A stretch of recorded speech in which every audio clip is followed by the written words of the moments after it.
On 5th April 2024, the Supreme Court granted bail to former Nagpur University professor Shoma Sen, stating that allegations against her of indulging in terrorist activities or working for a terror group were prima facie not true, and that no case was made out against her under the Unlawful Activities Prevention Act, the dreaded UAPA. On 18 November 2022, Bombay High Court granted bail to former IIT professor Anand Teltumbde, saying that prima facie he had not indulged in a terrorist act. Dismissing the petition against the High Court bail order, India's Chief Justice D.Y. Chandrachud even asked the NIA why UAPA was applied against Teltumbde. And why did the NIA equate a call for Dalit mobilization with terrorist activity? On 28 July 2023, the Supreme Court granted bail to activists Vernon Gonsalves and Arun Ferreira, rejecting the NIA's contention that they committed offences relating to support for a terrorist organization. On 19 December 2023, activist Gautam Navlakha was granted bail by Bombay High Court as no covert or overt terrorist act under UAPA had been attributed to him. On 21st September 2023, Bombay High Court gave bail to activist Mahesh Raut, saying there is no corroboration at all that he received money from the CPI Maoist party, that is, the Naxals. Bail order after bail order after bail order of those arrested in the Elgar Parishad case has shown that there was no evidence against them of being terrorists or belonging to a terror group, no evidence to justify their arrests under the oppressive UAPA. Of the 16 arrests made, some have got bail after 4, 5, 6 years in jail. Some are still behind bars, while 83-year-old priest Stan Swami died in custody, denied bail despite his age and ill health. The question to ask is, doesn't the Supreme Court see the pattern here?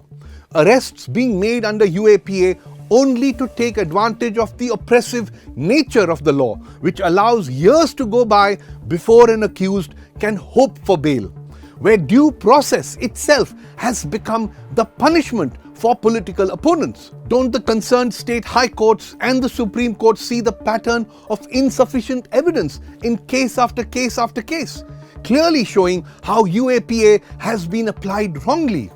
Why is the Supreme Court not firmly and strongly calling out this abuse of the UAPA? On 5th March 2024, the Bombay High Court's Nagpur bench acquitted former Delhi University assistant professor G.N. Sai Baba and 3 others of charges of being members of the CPI Maoist party.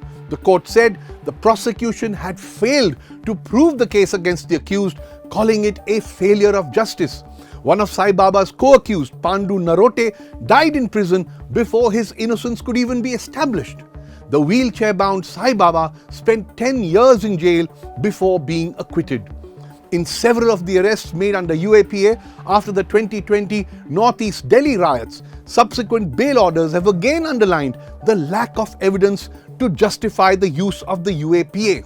So why is the Supreme Court not fast-tracking the remaining similar UAPA cases? Also, why don't we hear the concerned high courts or the Supreme Court calling for a time frame to be added to the provisions of the UAPA within which charges must be framed, within which evidence must be examined by a trial court at least to determine bail? It is an abuse of justice that this time frame is so elastic and oppressive that an accused may spend 5, 6 years or more in jail just waiting for a bail hearing. And there is another clear pattern that must be underlined of UAPA being selectively applied when hate speeches and calls for violence against Muslims are delivered by extremist Hindutva activists like Narsingh Anand, Prabodhanand, Suresh Chauhanke, Kajal Hindustani and others. We rarely see FIRs and arrests, and if charges are filed, we find UAPA is not applied, and so bail is granted within days. We also see that when these Hindutva radicals openly violate bail provisions by making hate speeches yet again, there are no re-arrests. Ye jo India hai na, here who is going to set right this abuse of the UAPA? If not the Supreme Court of India, then who?